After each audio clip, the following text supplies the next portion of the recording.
They say love is in the air, but what about the digital screens? Sup peeps, my name is Kirbz, but you guys can call me Kirbz, and this is Kickback with Kirbz. Today I'm going to be giving you some online dating tips so that you can spruce up your experiences on those apps and websites. I'm going to be mainly touching on profile and bio building, the process of swiping and selecting, and conversations. Let's go.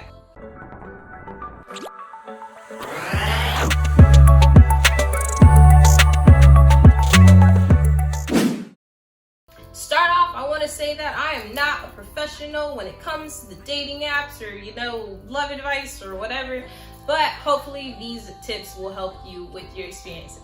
I'm basically going to be giving some advice that I found online from some, reputable peeps, and also advice that I've gathered through watching my friends use the apps and through me using the apps in general. So let's start. We're going to start off with the profile and bio because that's the first thing that anyone will see about you. It's like your resume in the dating world. When it comes to your profile, pictures are pretty important. As I stated previously, it takes people anywhere from 7 seconds to like 0.03 seconds to make an opinion of something through visual things. So it's very important to pick out your pictures carefully. What I recommend is doing at least 3 photos that go into these guidelines. The first one being some type of headshot so they can physically and clearly see your features on your face. If you got some dimples, if you got some light eyes, your hair, something to that effect so they know exactly what they're looking at. Also, don't forget to smile and send me your photos because it's been proven to make your features more attractive to the person looking at it. The next one is going to be a full body picture, something that compares you to something else, So 1, that they know you're not catfishing, and 2, to also get some relation to your height, because personally, I'm short, and I write it in my bio, and I have a full body picture of me, but people still don't believe me until they run into me in person. So if you're tall and you don't feel like putting the 6 feet, just so you know, or you're a tall girl and you're trying to get the guys to understand that, hey, I'm tall in heels, if I don't swipe for you, it's because I need someone to match my height. Stand near a door, give some type of reference so that people can understand that you are tall or you are short, be proud of it, either way. And the last thing I'm going to recommend is putting a photo of some place that you love to go, whether it be the beach, or if you love eating, have yourself at a restaurant with some noodles or something. Or if you just love playing sports, show them in your lacrosse or your water polo or your basketball attire, something to that effect to show that you also do multiple activities. Next, we're going to talk about the bio. Some people make their bios too short, and some of them make them extremely long. So you're trying to get that sweet center in the middle. What I recommend is talking about 3 things that you actually like in your bio. Because it's been proven that saying that you don't like dating or you've had some negative dating in the past isn't the best way to start off a new conversation. For example, how many times have you guys seen someone write something along these lines? None of the other dating apps have worked, so now I'm here. Or I hate dating, but I want someone. Or the not interested in talking back and forth forever, just trying to meet up. Those, although honest, aren't really seen in the most positive light when it comes to your bio. Instead, you should try to write something that has to do with what you are looking for. For example, you could be like, looking for my next partner in crime to finish all of the Criminal Minds series. Or just trying to find someone to share my dank memes with. Instead of writing the whole I'm not into talking back and forth a lot, you could change it to I love chatting but would love more to see you in person. See, just those little twists will help you in the future, showing you what you're interested in and what type of person you're looking for. It's also been seen that getting a little romantic in your bio can be a good thing as well. It's been said to write something about romance or romantic things will give you actually a 41% increase on incoming messages. So you might want to spice it up a little bit, and if you feel that love is the eye of the beholder and you have finally found the apple to your eye, write it down.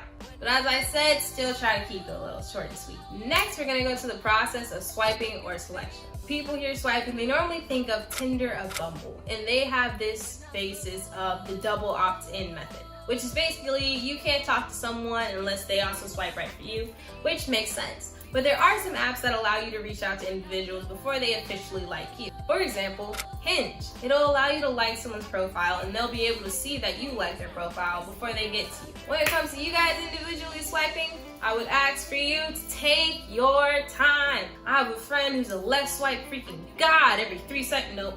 And then I'll find the same guy and be like, hey, don't you actually like swimming? Like, you swipe left on him, but you like swimming, so I don't understand. Take your time to read their bio, look at their photos, and also little things that are attached. Because sometimes you can add your Spotify playlist or their Instagram so you can see what else they do if they don't have the same pictures from that on their profile. And also, I'm asking specifically the females because I've seen this more on the female side than the men's side. Don't be as picky. Now, granted, you know what you want. You want them this tall, hair good, some type of degree.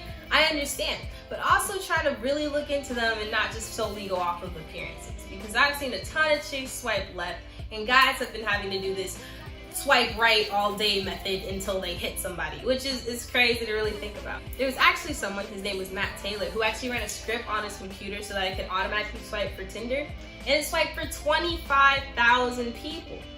Guess how many people actually liked his profile? 9.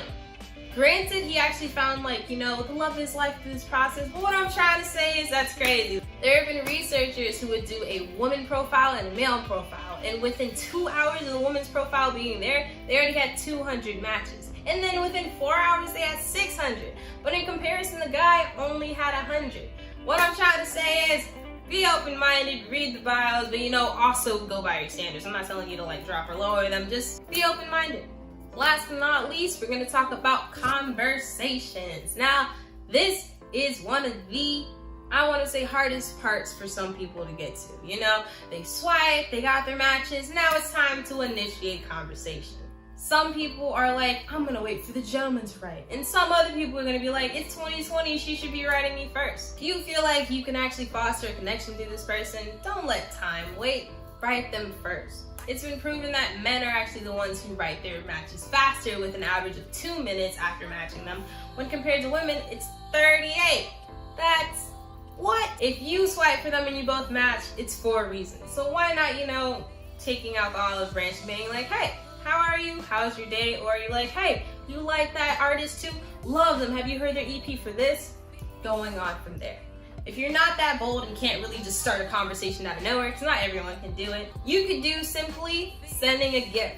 I've done it a lot. It's been very effective. You get gifts back and you kind of get to see someone's humor through that. Or you can start it off with a fun fact, a corny pickup line, or you can have them choose. And then it kind of gives you a little more leeway in your conversation, which is pretty cool. And also, try to write them back. It's 2 sides of a coin. They both go for the same thing. You have to put in as much effort as the other person. You can't just be like, they have to entertain me and give me their, time of day or whatever. Give them as much respect and time as they're putting into you, is all I'm gonna say.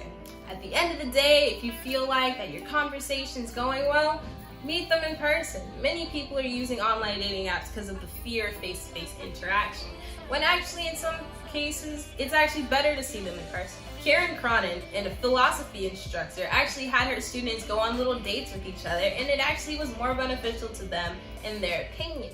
It helped them get over their little fear and anxiety of meeting someone for the first time, because everyone's going to be nervous at first, so you're not going to be the only one in the boat. And they also stated that bad dates build character and good dates build relationships. Both outcomes are preferable to Generation Z current romantic isolation. It's been seen that 70% of college students actually don't even meet their matches in person, and you could be missing out in a new friend or a relationship in the future. So what I'm trying to say is, be yourself, be open-minded, and be out there. Alright my dudes, that's all we have for today. Hopefully these tips will better your online dating experience, or actually get you into the online dating realm. And let me know how that works for you guys. Also, don't forget, we're still trying to get 1,000 subs in 60 days, and we only have 29 days left. But I believe in you guys, and I know we can do it. Also, here's a shout out to the peeps who left their name and their city in the comment section of the 1,000 subs in 60 days video. Roll it.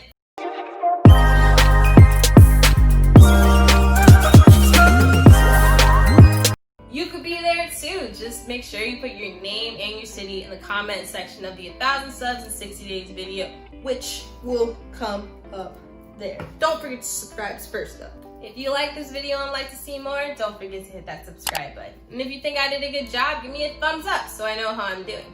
But until next time, adios for now.